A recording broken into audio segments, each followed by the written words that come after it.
Olá, caros amigos, caros telespectadores, estamos iniciando mais um programa Janela Aberta aqui pela nossa TV Nazaré.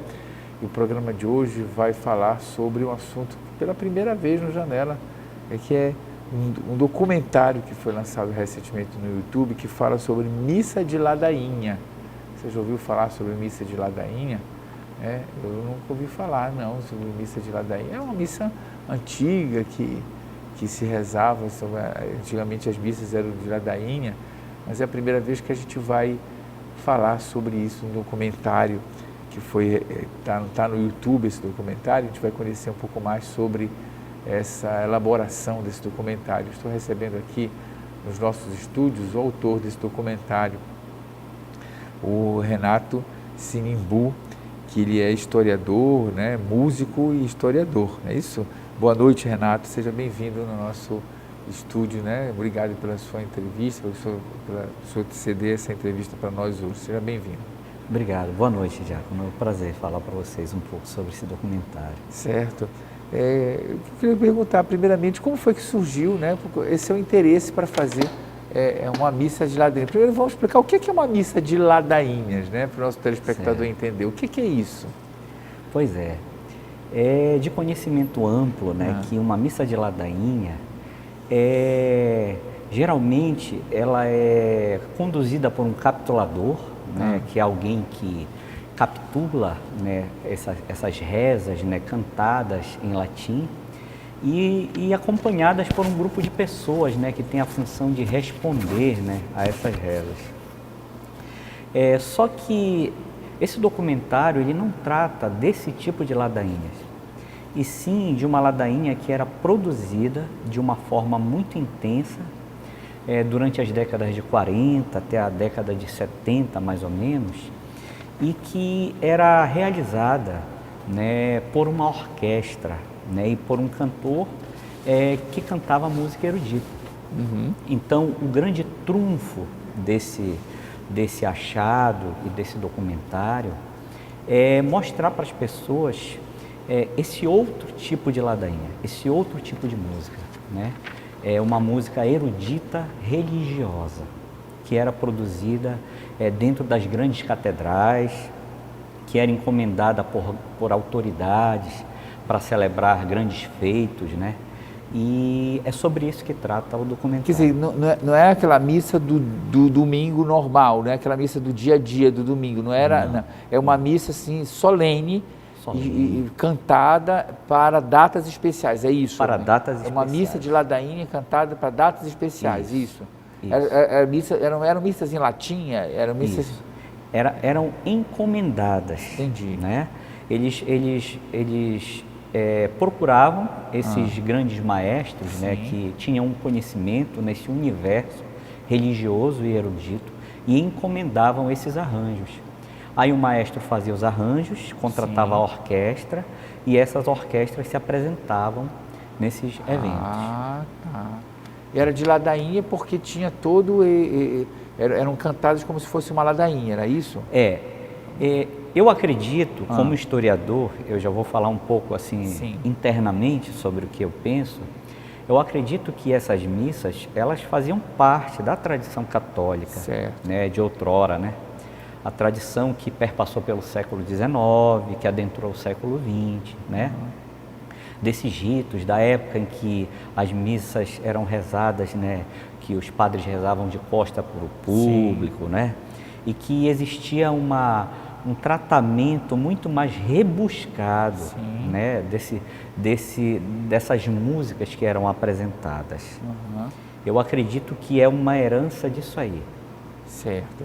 Aí como foi esse seu achado? Daqui a pouco a gente vai falar do maestro, da história dele. Como foi esse achado? Por que o senhor se interessou por fazer um documentário por essa missa? Foi um achado? O senhor estava procurando? O senhor é músico também, não é isso? Sou músico. Como foi esse achado? O senhor foi lá na igreja foi na igreja de Santana? Foi? Não. Não? Onde foi o achado da engraçado, né? Tem coisas assim que acontecem que são interessantes. Eu sou músico há 35 anos, tá? E estou terminando um doutorado em História. Certo. Então, para nós, historiadores, é muito importante nós encontrarmos documentações inéditas, documentações importantes, mas essa documentação ela não veio através de uma procura, através de uma pesquisa. Ela aconteceu da seguinte forma: em 2021, quando meu pai faleceu, ele é de Garapé-Miri, nós fomos arrumar as coisas que eles tinham em casa, né, para distribuir entre os filhos e tal. E a minha mãe, ela era presidente do Sagrado Coração de Jesus. Sim. E já havia falecido, e nós não havíamos tocado em nada dela, porque o meu pai estava vivo e ele vivia na mesma casa que eles viviam, então ninguém mexeu nas coisas, até para preservar, né? Mas com o falecimento do meu pai, a minha irmã, arrumando as coisas, ela viu uma pasta azul, uma pasta bastante velha, antiga, que já iria ser descartada no lixo. E ela resolveu abrir para dar uma última olhada e achou essas partituras, mas também não sabia do que se tratava. Imaginou que, por eu ser músico, eu iria gostar de guardar como recordação, para lembrar da minha mãe, né? Sim. E trouxe para Belém e me deu de presente. Quando eu abri, que eu olhei, uma missa inteira, completa, escrita para 10 instrumentos: violoncelo, violino, viola, contrabaixo, clarinete, trompete, flauta, toda escrita bonitinha, conservada, a missa inteira, com todos os cânticos, e a letra em latim ainda escrita em partitura. Nossa, gente. Então eu olhei aquilo ali e fiquei assim extasiado. E aí fiquei pensando, como é que eu posso realizar isso? Então eu entendi que eu precisava de recursos, né? E aí eu pleiteei através de uma lei de incentivo, né, dessas que são oferecidas pelo governo, que foi a Lei Paulo Gustavo, que eu consegui, e inscrevi o projeto lá na cidade de Garapé-Miri. Até porque eu entendi que seria importante para a cidade, né? Uma música produzida para a cidade, por um músico da cidade, dentro da igreja da cidade. E aí tive a felicidade de ser contemplado e convidei os músicos da orquestra do Teatro da Paz, alguns outros músicos amigos, convidei o cantor da orquestra também, convidei um bom maestro para fazer essas revisões, né, na partitura, porque isso precisa... É um achado histórico muito importante, então precisa de um tratamento muito, muito sério. Então eu resolvi me cercar de grandes profissionais. Convidei também um técnico de áudio para captar o som dessa orquestra. E aí fiz uma pré-produção, também convidei um bom produtor de vídeo. Fui estudar, fui aprender a fazer curta-metragem, fiz um curso, né, de como fazer roteiro, de como fazer essas captações, de como elaborar um corpo documental, né? E isso demorou um ano, esse processo de construção. Acredito. Nós começamos em fevereiro e finalizamos agora em novembro. Agora, porque Garapé-Miri, você fala, né? Isso. Tem uma tradição religiosa muito grande? Muito forte, muito forte. É importante que a gente entenda o seguinte: Garapé-Miri, ela fica na zona canavieira, a zona açucareira, também conhecida por algumas pessoas, que fica ali, Garapé-Miri e Abaetetuba, né? Para você ter uma ideia, Garapé-Miri teve mais de 100 engenhos de cana-de-açúcar, né? Foi a comarca, na época era comarca, né, que recebeu a maior quantidade da mão de obra escrava negra para trabalhar na lavoura de cana-de-açúcar. Então, por ali se formou diversas comunidades, muitas comunidades, né, mais de uma centena. E cada comunidade dessa celebrava um santo. Então, as festas religiosas, elas tomavam todo o calendário anual. Acabava em uma comunidade, começava em outra comunidade. Acabava. E quando não havia, o que é que as pessoas faziam? Elas faziam as esmolações, que elas emprestavam uma imagem de santo de prestígio para esmolar, para levar para uma outra comunidade, com um grupo de ladainha, para oferecer essas rezas em troca de alimentos, de animais, entendeu? Então isso foi algo que aconteceu de uma forma muito intensa durante o século XIX e boa parte do século XX. A Igreja de Santana, ela tinha uma tradição mais ligada a essa música erudita. Era uma banda diferenciada, que contava com instrumentos eruditos, né? Contava com um coral, né? Particularmente feminino, né? E contava com a presença de maestros contratados. Lá em Guarapé-Miri, nós sabemos sobre a presença de pelo menos 3 grandes maestros que atuaram exclusivamente dentro da Igreja de Santana para produzir a música que era feita lá. E o maestro, o Raimundo Pinheiro, que foi o autor das ladainhas, ele nasceu nesse contexto. Ele nasceu dentro de uma família católica, ele começou a tocar dentro dessa igreja vendo essa tradição. Então, quando ele veio para a capital estudar, que ele tem uma trajetória muito bonita, ele não perdeu esse vínculo. Então, ele produzia com elementos do seu lugar, mas também para o seu lugar, entendeu? E a missa de ladainha, para a gente entender, ela é composta de quantos cantos? Quantos cantos existem numa missa de ladainha? O mesmo número de uma missa. São cânticos análogos, né? A função do cântico é análoga. Eu acredito que sejam 10. Né? Essa missa, pelo menos, veio com 10. Com 10, quer dizer, o canto de entrada, o canto do Kyrie, o canto do Glória, o canto do ofertório, o Santo, é isso? Essas coisas todas? Com nomes em latim. Por exemplo, o canto de entrada é o Veni. O Veni. Veni Santo Espírito, Sim, né? Entendi.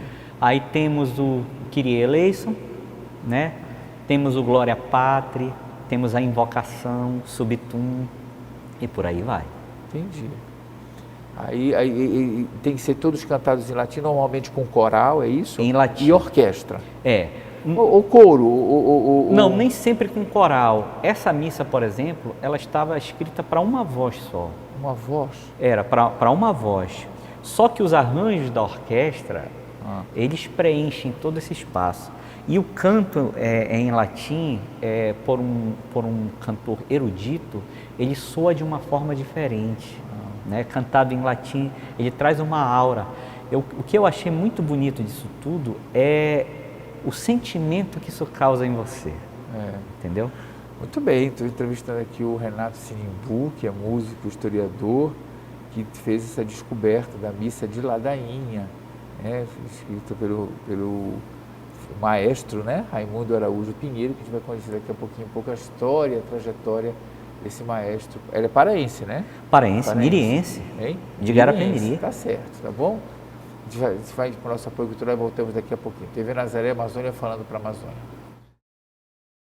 Estamos voltando com o nosso programa Janela Aberta aqui pela nossa TV Nazaré. Hoje, entendendo um pouco mais sobre o documentário Missa de Ladainha, que foi escrito, produzido, elaborado, pensado pelo músico, historiador Renato Sinimbu, e está no canal dele, esqueci de dizer, né, no bloco anterior, é Renato Sinimbu no YouTube, você procura lá, você vai achar esse documentário que fala sobre missa de ladainha, e que ele encontrou essa missa de ladainha, caiu pronta essa missa de ladainha nas mãos dele, né? Isso, tinha uma pasta, né, da família dele, essa missa estava escrita toda pronta, ele foi pesquisar então a origem dessa missa de ladainha, e ele então viu que tinha sido escrita pelo maestro Raimundo Araújo Pinheiro, né?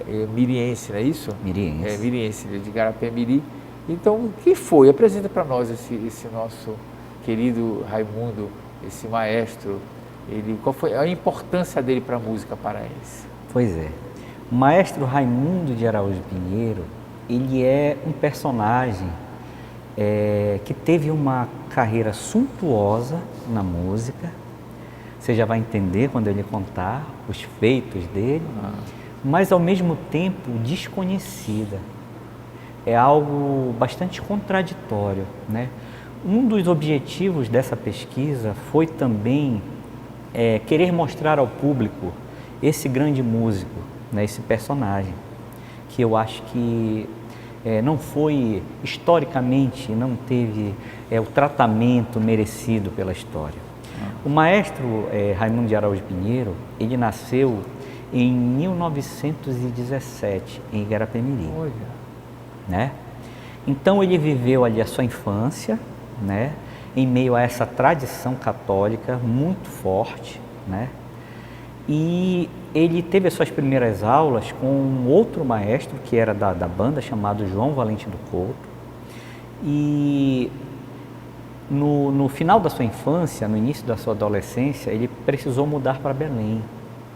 Mudou para Belém e foi aluno interno do Instituto Lauro Sodré. Lá ele tocou trompa e trompete, estudava música também lá.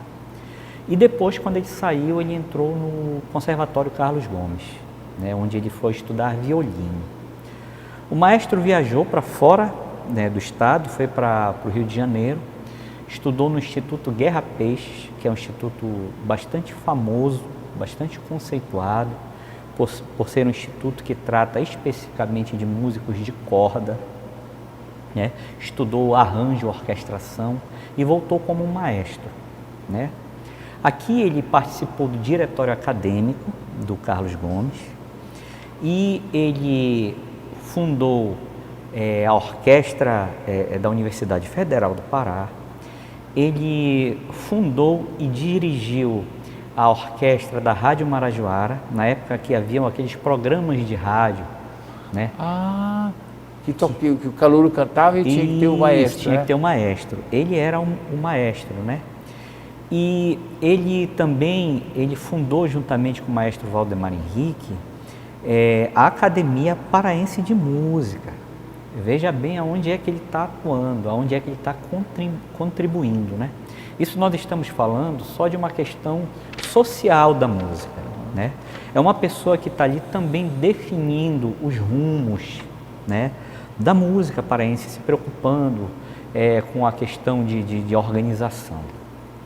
E o maestro, ele foi muito amigo também do Vicente Salles, que foi um grande escritor paraense e que escreve sobre música e forneceu elementos para o Vicente Salles dessa música que era produzida na região do Baixo Tocantins.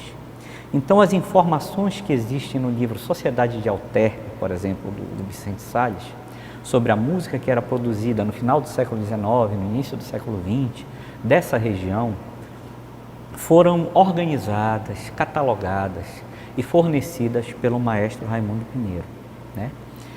E durante todo esse percurso dele na música, ele trabalhou com músicos nacionais, com músicos estrangeiros, com músicos búlgaros, com músicos húngaros, russos. Então, ele teve uma visão muito abrangente da coisa. Mas, ao mesmo tempo que ele fazia isso, ele não esquecia do lugar dele. Então, ele fornecia essas músicas para a igreja. Por exemplo, foi ele quem fez o hino de Igarapé-Miri. Ele é o autor do hino de Igarapé-Miri, né? Ele compôs, arranjou e apresentou em praça pública com uma orquestra. Ele fundou a primeira escola de música de Igarapé-Miri. Ele era um cara tão influente que ele pediu auxílio ao ministro da Cultura do governo Sarney. Eu tenho as cartas. Ele pediu para que o ministro recebesse ele, o ministro recebeu ele, ele foi lá e pediu para que o ministro conseguisse instrumentos para fazer a primeira banda de música de Igarapé-Miri, uma escola de música que teria uma banda, né, para apresentar. Então ele foi um cara muito importante e ele compôs música para diversos tipos de formação. Ele compôs música para órgão, compôs música para piano e violino, compôs música para quarteto de cordas, músicas para orquestra, música para serem tocadas assim, em diversos tipos de formação. Ele era um músico muito eclético. Essa reunião dessas obras, eu ainda estou... É um trabalho árduo, porque a gente não sabe o tanto de obras que ele produziu, isso não existe, não está catalogado. E a gente vai nos arquivos, vai com os parentes, com as filhas, com os filhos. O que é que você tem? Você tem alguma coisa? Deixa eu dar uma olhada. Tem filhos vivos ainda? Tem. São amigos da gente também. Fafá Pinheiro, Alex Pinheiro. Tem muita gente, parentes dele aqui em Belém ainda. Mas é isso. O maestro foi um músico excepcional, por assim dizer. E assim, e a questão sobre missas, por exemplo, essa foi um achado. O que a família dele achou quando você pensou em fazer esse documentário? Como foi? Pois é, a Fafá Pinheiro, né, a filha dele, ela é uma agente cultural, ela trabalhava no Senpor. Então, ela teve, graças a Deus, né... Ela não se surpreendeu de você ter achado essa missa? A missa, sim. Mas ela tem ela me cedeu uma documentação muito grande sobre a vida dele, porque ela, como agente cultural, ela teve a ideia, antes dele falecer, de entrevistá-lo bastante. Então, o que ela fazia? Ela pegava um gravador pequeno, colocava para gravar e ficava conversando: pai, e como era a sua infância, e como foi isso, como foi aquilo. E ela começou a a reunir essa documentação. Tanto correspondências, tem muitas correspondências dele, matérias de jornal, relatos sobre a vida dele no interior, sobre a vida dele em Belém. Ela conseguiu reunir muita coisa, só que ela não sabia o que fazer com isso, né?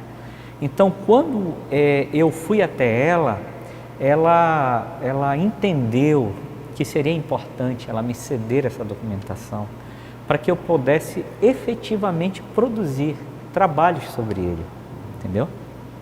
Então, eu até quero agradecer ela, né, assim, ao vivo aqui, porque ela não teve essa coisa de: não, os documentos do meu pai eu não vou mexer, isso aqui é uma coisa pessoal.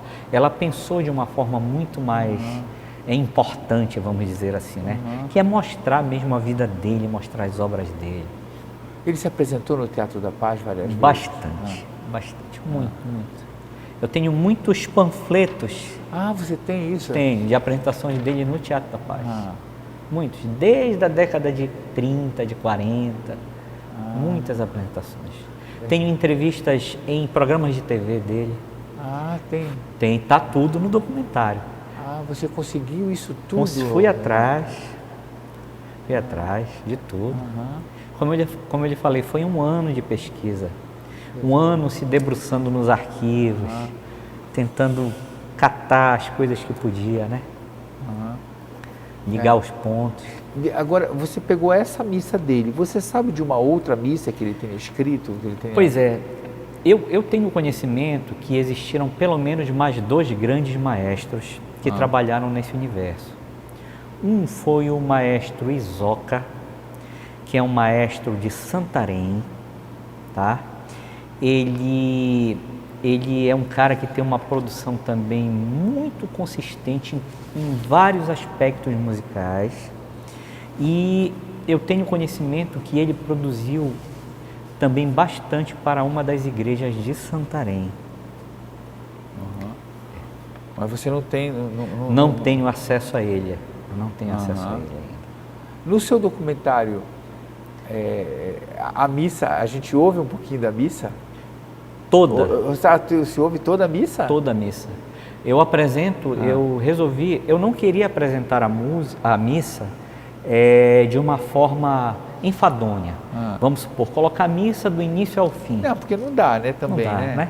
E talvez as pessoas nem entendessem. Então, o que foi que eu fiz? Eu fui apresentando uma canção, um pedaço da história, mais uma canção, mais um pedaço da história. E assim eu consegui apresentar toda a missa e contar toda a história. Você tem um pedacinho da missa, né? Não, tá toda. Tá toda. Aí você gravou onde essa missa? Essa missa foi gravada em meu estúdio. Eu tenho um estúdio, né? Eu sou produtor musical também. Eu trabalho com alguns artistas aqui, como o Pinduca, como Marquinho Duran, a Luísa Elis também, que é uma cantora que canta músicas católicas. e eu preparei o meu estúdio para que nós pudéssemos gravar essa missa, né? Organizei ele, equipei, coloquei, preparei a sala e nós gravamos lá no estúdio. Muito bem. Então, o primeiro que você viu foi esse achado, né? Acho que é interessante. Então, acho que foi uma descoberta, né? É uma descoberta. Uma descoberta. Tem livros escritos sobre ele? Não. Então, você é o primeiro que está fazendo uma homenagem ao Raimundo, eu já escrevi um artigo no livro da Academia Igarapé-Miriense de Letras. Eu sou parte da Academia também Igarapé-Miriense de Letras. Então, em um dos livros, né, que nós publicamos, eu resolvi escrever sobre a vida dele. Então, eu trato sobre essa trajetória. Tá certo. Se você quiser ver o documentário, conhecer, vá no endereço Renato Sinimbu. No YouTube. No YouTube. Você vai lá, Renato Sinimbu, é fácil, está aí, ó. Você vai lá, acessa o documentário, você vai ter muito conhecimento, tá bom? Sobre esse assunto, conhecer a missa de ladainha, tá bom? A gente vai com o nosso apoio cultural, voltamos daqui a pouquinho. TV Nazaré Amazônia falando para a Amazônia. Estamos voltando com o nosso programa Janela Aberta aqui pela nossa TV Nazaré, hoje conhecendo um pouco mais o documentário Missa de Ladainha, que foi produzido pelo músico e historiador Renato Sinimbu, que está aqui conosco nos nossos estúdios, falando sobre esse projeto que ele teve, a ideia, né, já tem um ano que ele pensou, falar sobre essa Missa de Ladainha, escrita pelo maestro Raimundo Araújo Pinheiro, um grande maestro paraense, que fez muito sucesso aqui nas nossas terras, um grande maestro, que faleceu em 94, foi? 94. Foi em 94. Você disse aqui nos bastidores que teve uma missa para Dom Vicente que foi regida por ele ou regida escrita por ele? Não. Escrita e regida por ele. Conta um pouco dessa história. Eu acredito que foi na Igreja da Sé. Da Sé. A missa, né? E ela foi uma das últimas missas encomendadas ao maestro, né?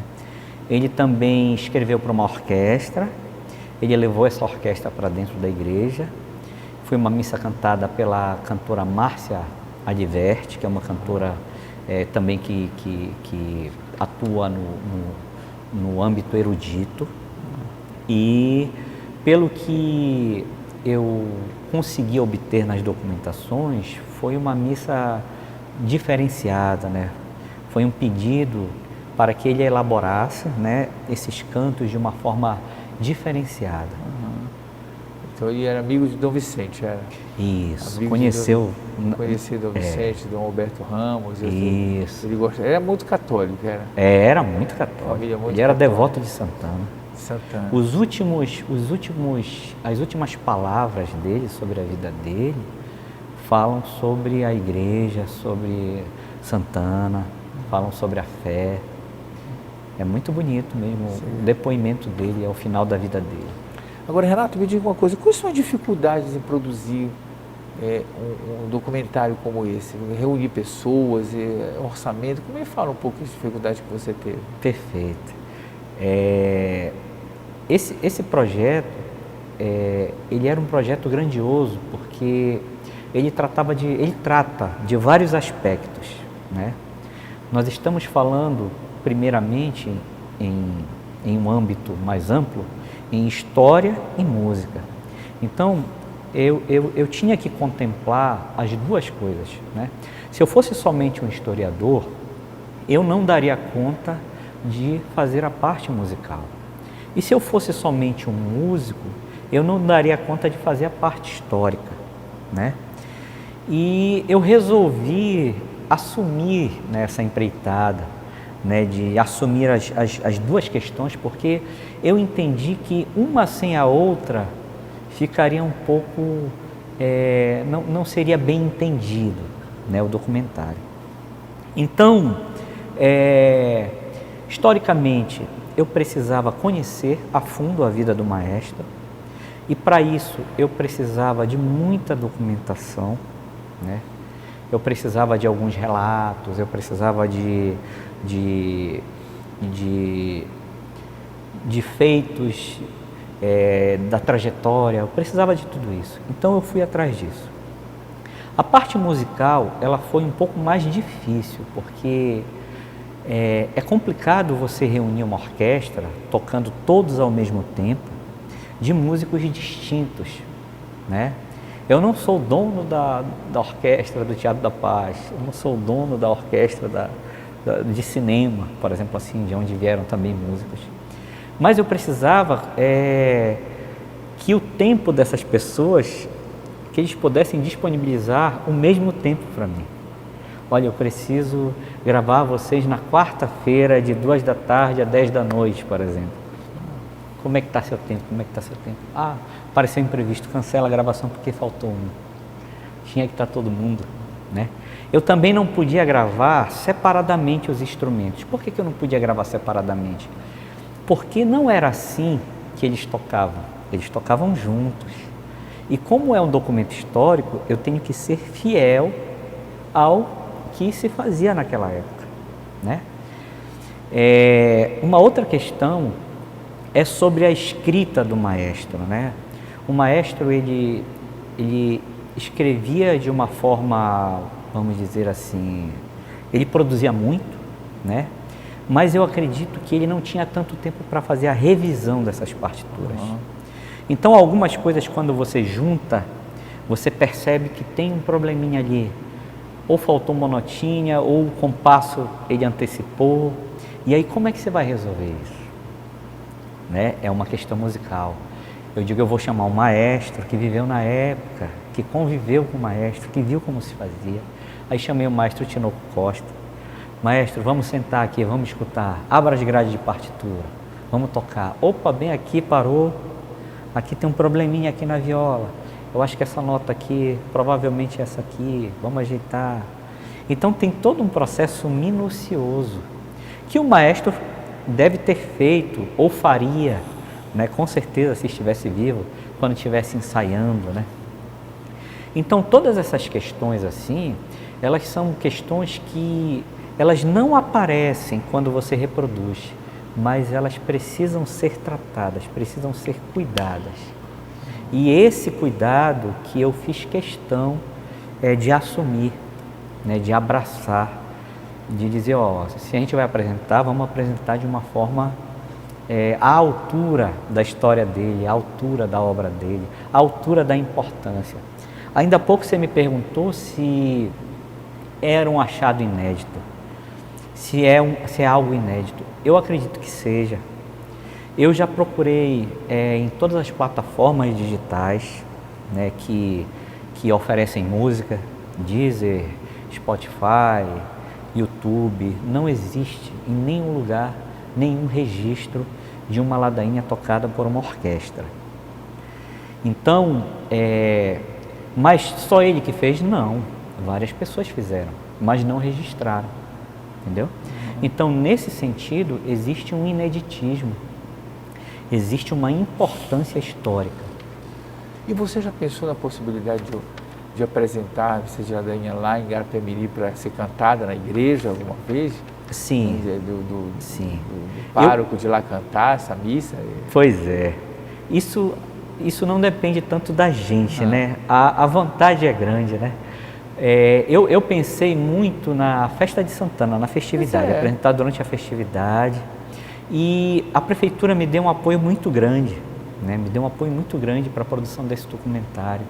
Eles forneceram telão, forneceram um som magnífico, eles abraçaram a causa junto comigo.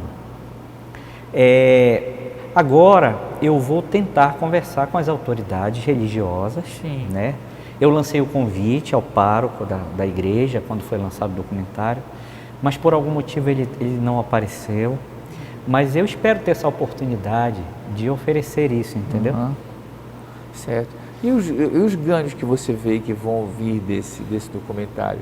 Por exemplo, você acho que não sei, o YouTube te fornece, por exemplo, as visualizações. Aqui agora todo mundo vai visualizar com certeza em casa, né? Você é convidado a visualizar lá. Renato Sinimbu, você digita lá missa de ladainha, você vai visualizar lá a missa.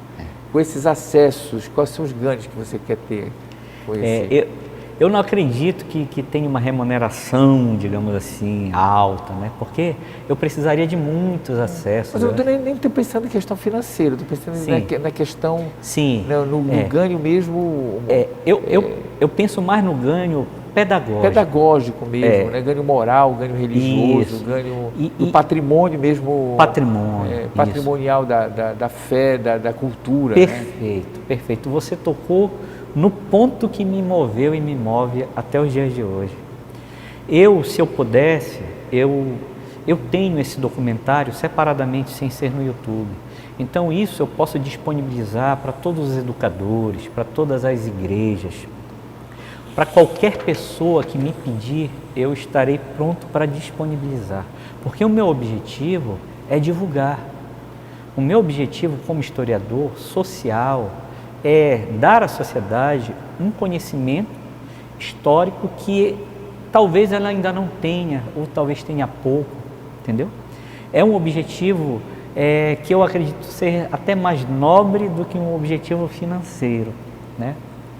E para a música da mesma forma, porque esse material ele é importante para você entender parte da música mundial, porque é uma música que você vê que tem um pé na Europa, mas que estava aqui no Pará de uma forma muito contundente, mas também tem elementos de uma cultura amazônica e de um músico que viveu no interior do estado, né?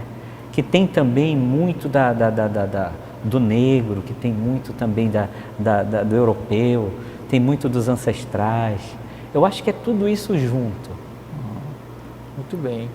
Agora eu fiquei pensando, quem foi que pediu, quem encomendou essa missa para ele? Pois é, essas missas eu tenho algumas correspondências. Na época existia um padre lá, o padre Geraldo Franco, que ele era um padre que ele pedia para o maestro, toda vez que chegava a festividade de Santana, ele escrevia cartas, eu tenho essas cartas, dizendo, maestro, você sabe que nós não temos tantos recursos, mas nós gostaríamos de abrilhantar nossa festa da padroeira e tal. E o maestro sempre atendia. Às vezes eles contratavam o maestro levar músicos com a orquestra já para tocar lá. Essa missa ao Sagrado Coração de Jesus, ela foi um pedido também das como é que a gente chama, as pessoas que fazem parte do Sagrado Coração de Jesus? Dos membros, dos né? membros do apostolado. Do apostolado. De oração. Dona Eurídice. Fizeram pedidos a ele e ele fez essa missa e deu de presente para elas. Ah, tá. Quer dizer, porque lá nas partituras, lá não está nada escrito missa em homenagem, tá o apostolado de oração, é isso? Tá. Ele fez a capa, ele fazia capa, ele costumava fazer capas. Aí ele colocou a imagem do Sagrado. Caprichoso. A imagem está no documentário. Então eram missas que ele estava acostumado a fazer. Acostumado a fazer. Ah, sim. Agora veja bem, o maestro é aquele filho que sai de um lar humilde, fica famoso na capital e que todos se orgulham dele. Então aquilo que ele tocava, ele era conhecido como Dadi lá, maestro Dadi. Aquilo que o Dadi tocava virava ouro. As pessoas da igreja se orgulhavam dele ter saído de lá, entendeu? Ele era uma pessoa extremamente querida daquela sociedade ali. Geralmente não, a maioria desses membros viram o Dadi crescer. O Dadi era mais novo. As senhoras já tinham na época 70 e poucos anos, o Dadi tinha 50, tinha 40. Então, elas viram ele se formar, entendeu? É filho do seu Adolfo, que tocava na igreja flauta. É o Dadi. Olha como o Dadi está famoso, olha como ele é um grande músico, entendeu? Muito bem. Se você quiser acessar e conhecer mais sobre o documentário, é só acessar Renato Sinimbu, Missa de Ladainha, não é isso? Isso. Missa de Ladainha, lá nesse documentário você vai achar, você vai conhecer, você vai ouvir e aprender a missa de ladainha. Quem sabe essa missa não é tocada aqui em Belém, vamos lançar essa você que está interessado, Perfeito. né? Quem sabe essa missa não é tocada aqui em alguma paróquia, em algum momento, né? Então, quero te agradecer, Renato, pela sua entrevista, por você ter aceito o nosso convite. 30 segundos para as suas considerações finais, por favor. Eu quero primeiramente agradecer pelo espaço, né? Um espaço como um programa como esse é um espaço muito importante para a gente divulgar. Às vezes a gente consegue realizar, faz o primeiro passo, mas não consegue fazer o segundo, né? Que é fazer com que as pessoas conheçam, entendam que existe, né? Quero agradecer à Fundação Nazaré pelo espaço também. Quero agradecer a você, Diácono, Theo. Muito obrigado. Foi muito bom estar aqui hoje. E eu quero me disponibilizar a atender todas as pessoas que estiverem interessadas em saber um pouco mais sobre a história, sobre a música, né, que eu produzi, né, nesse documentário. Podem me procurar nas redes sociais, podem me procurar até através do meu telefone mesmo, que eu vou atender. E estou aqui também disponível para futuras conversas, para também, se for possível, apresentar isso em alguma igreja, em algum evento, vai ser um prazer. Muito obrigado. Tá certo, muito obrigado mais uma vez, Renato, sucesso no seu trabalho e agradeço a você que nos acompanhou no programa de hoje. Até a próxima semana e mais um Janela Aberta. Até lá, tchau, tchau.